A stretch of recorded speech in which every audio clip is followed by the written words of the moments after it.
రాము అనే 6 ఏళ్ల చిన్నబాబుకు ఒక అందమైన కుక్కపిల్ల ఉంది. దాని పేరు చంటి. చంటి తెల్లగా, గుబురు గుబురు జుత్తుతో చూడగానే క్యూట్గా ఉంటుంది. చంటి రాముని స్నేహితుడే కాదు, ప్రతి పనిలో భాగస్వామి.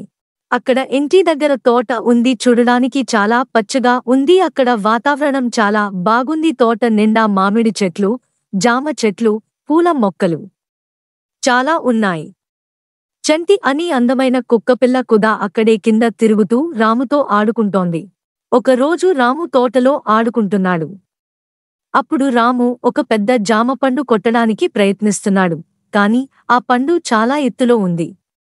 ఎంత కష్టపడ్డా అది అందలేకపోయాడు. చంటి గుబురు గుబురు జుత్తుతో ఉన్న వైట్ కుక్కపిల్ల కుక్కిలిస్తూ చెట్టు చుట్టూ తిరిగింది. దూరంలో ఉన్న చిన్న కర్రను పట్టుకుని రాముని దగ్గరకు తీసుకొస్తోంది. రాము కర్రను ఉపయోగించి జామపండును కొట్టగలిగాడు. చంటి కింద ఆనందంగా కుక్కిస్తూ చూస్తుంది. చంటి, నువ్వు చాలా తెలివైనవాడివి అని రాము చంటి తల నిమిరాడు. ఆ రోజు సాయంత్రం చంటి ఒక కొత్త బొమ్మతో బయటకు వచ్చింది. అది ఎక్కడినుంచి తెచ్చిందో రాము ఆశ్చర్యపోయాడు. అప్పుడే పక్కింటి కృష్ణమ్మ ఆ బొమ్మ గురించి చెప్పడానికి వచ్చింది. చంటి ఆ బొమ్మ పడి ఉందని చూసింది. దాన్ని నువ్వు తీసుకోవాలని తీసుకొచ్చింది అంది కృష్ణమ్మ.